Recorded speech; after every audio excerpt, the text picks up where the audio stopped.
আজকে আমার এবং গতকালকে এই প্রত্যেকটি স্টলে গিয়ে মনে হলো যে আমাদের দেশে নিউটন আইনস্টাইনের অভাব নেই।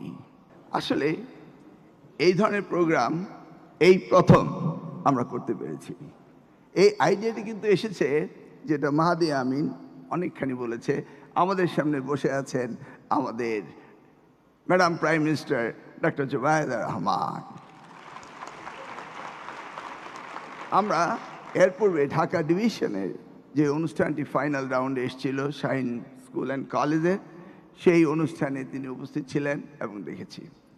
আজকে আমার এবং গতকালকে এই প্রত্যেকটি স্টলে গিয়ে মনে হলো যে আমাদের দেশে নিউটন আইনস্টাইনের অভাব নেই। যেই স্টলেই যাচ্ছি এত ইনোভেটিভ, এত সুন্দরভাবে তারা এক্সপ্লেইন করছে, এত ক্রিয়েটিভিটি তাদের ভিতরে রয়েছে, যেটা দেখে ভাবছিলাম আজকে নিশ্চয়ই মাননীয় প্রধানমন্ত্রী আমাদের সময় দিয়েছিলেন 2 ঘন্টা, তিনি বোধহয় 2 ঘন্টা যেতে পারবেন না। এমন একটি অবস্থা হলো, প্রত্যেকটি স্টলে তিনি গেলেন এবং জিজ্ঞেস করতে চাইলেন, জানতে চাইলেন তাদের ক্রিয়েটিভিটি, তাদের innovation is unparalleled, beyond imagination. আমাদের দেশে এই ক্ষুদে বিজ্ঞানীরা সত্যি, তিনি যদি সুযোগ থাকতো আরও 3-4 ঘন্টা থাকতেন। কিছুক্ষণ পরে আমাদের যা সংসদ সদস্য মাননীয় মন্ত্রীগণ ছিলেন তাদেরকে নির্দেশ দিলেন আপনারা সংসদে চলে যান, কিন্তু তবু মাননীয় প্রধানমন্ত্রী অনুষ্ঠানগুলি দেখতে চাচ্ছেন। আজকের প্রধানমন্ত্রী, তার ভাবনা আগামী বাংলাদেশ।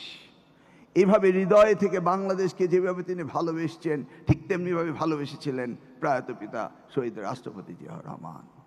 ঠিক তেমনিভাবে ভালোবেসেছিলেন এদেশকে, এদেশের শিক্ষা ব্যবস্থাকে, এদেশের ভবিষ্যৎকে আমাদের প্রিয় দেশমাতা বেগম খালেদা জিয়া। আজকে আমরা সত্যি একজন নেতা পেয়েছি, যার সামনে আমরা যার হাত দিয়ে এই বাংলাদেশকে গড়ে তুলতে পারবো। আজকে এই জিনিসটি এই সকলের সামনে, এই ক্ষুদে শিক্ষার্থীদের সামনে প্রমাণ পেলাম আজকে আমরা। আমি যখন দেখছি উনি প্রশ্ন করছেন, প্রত্যেকটি শিক্ষার্থীকে এত সুন্দরভাবে হৃদয় নিংড়ানো ভালোবাসা দিয়ে তাদের উদ্বোধনী শক্তিটাকে তিনি পুনর্বার জিজ্ঞেস করে জানার চেষ্টা করছেন, শেখার চেষ্টা করছেন। আমি দেখছি কিভাবে মাননীয় প্রধানমন্ত্রী এই বাংলাদেশকে ভালোবাসেন। গতকালকে সংসদে হঠাৎ করে একটি ফেসবুকে স্ট্যাটাস আমি পড়েছিলাম, মাননীয় প্রধানমন্ত্রী সাথে সাথেই সেই স্কুলটিকে তিনি সরকারিকরণ করলেন। প্রতি সপ্তাহে সর্বোচ্চবার বিকাশ পেমেন্টে 50 জন হবেন পেমেন্ট চ্যাম্পিয়ন। জিতে নিন টিভি সহ আকর্ষণীয় সব প্রাইজ। সেটি ধানচি এই উপজেলার তিন্দু একটি উচ্চ মাধ্যমিক বিদ্যালয়ের সেই প্রধান শিক্ষক তার স্কুলের শিক্ষকের বেতন জোগাড় করতে পারছে না বলে তিনি স্পিড বোট চালিয়ে ট্যুরিস্টদের কাছ থেকে টাকা রোজগার করে স্কুলের শিক্ষকদের বেতন দিতেন। সেই কথাটি তিনি শুনে সাথে সাথে সেই স্কুলটির সরকারিকরণ করলেন। এটি নয়, একদিন হঠাৎ করে আমাকে বললেন, কি ব্যাপার, শিক্ষকদের অবসর ভাতা দিচ্ছেন না কেন? আমি বললাম, স্যার, বিগত সরকার 2022 সাল থেকে আমাদের সাবেক প্রধানমন্ত্রী দেশমাতা যে কল্যাণ ট্রাস্ট এবং অবসর ভাতা দিয়েছিলেন, সেখান থেকে 7,000 কোটি টাকা আত্মসাৎ করে তারা চলে গিয়েছে, সেই জন্য আমরা দিতে পারছি না। তিনি বললেন, ব্যবস্থা আপনাকে নিতেই হবে। একজন বৃদ্ধা মহিলা আসছে আমার কাছে, যেভাবে পারুন তারটা ব্যবস্থা করুন। আমরা তাৎক্ষণিক সেই মহিলার ব্যবস্থা করলাম, শিক্ষিকার ব্যবস্থা করলাম। সাথে সাথে তিনি আবার এই বাজেটে 300 কোটি টাকা অ্যালোকেট করলেন, সেই সাথে 2000 কোটি টাকার বন্ড দিলেন, যেন এই শিক্ষকরা আগামী দিনে আর কষ্ট না পায়। একবার ভেবে দেখুন, আমি তো এই দায়িত্ব আগেও ছিলাম, দেখেছি। এবার তিনি নিজ গুণে নিজেই বললেন যে প্রয়োজন হয় আমি 5% পর্যন্ত জিডিপির এই বাজেটে উন্নতি করব শিক্ষার জন্য।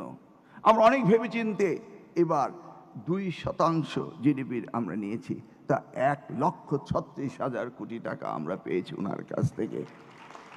শিক্ষার ব্যাপারে তিনি এতটা ভালোবাসেন যে যে কোনো প্রজেক্ট নিয়ে আমরা যাই না কেন, তিনি সেটাকেই আলিঙ্গন করে সেই প্রজেক্টকেই তিনি আমাদেরকে সাহায্য করেন।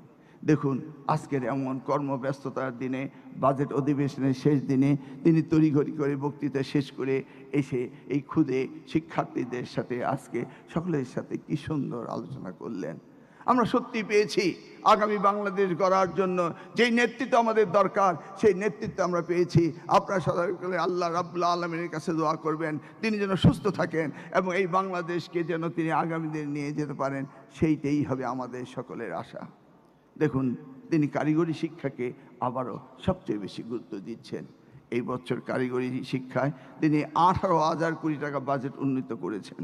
তিনি জানেন এদেশের শিক্ষিত জনগোষ্ঠীকে কর্মসক্ষম জাতি হিসেবে বানাতে হবে, এক্সপ্যাট্রিয়েটদেরকে ট্রেনিং দিয়ে বিদেশে পাঠাতে হবে। এই জাতিকে উন্নত করতে হলে শিক্ষার কোনো বিকল্প নেই, এই জিনিসটি তিনি অনুধাবন করেছেন এবং সেই জন্যই তিনি কাজ করে চলেছেন। ইনশাআল্লাহ খুদে শিক্ষার্থীরা, তোমরা এমন নেতা পেয়েছো, তোমাদের ভবিষ্যৎ অত্যন্ত উজ্জ্বল হবে। আমরা বিশ্বের দরবারে শির উঁচু করে দাঁড়িয়ে যাব, ইনশাআল্লাহ দেখাবো সবার আগে বাংলাদেশ।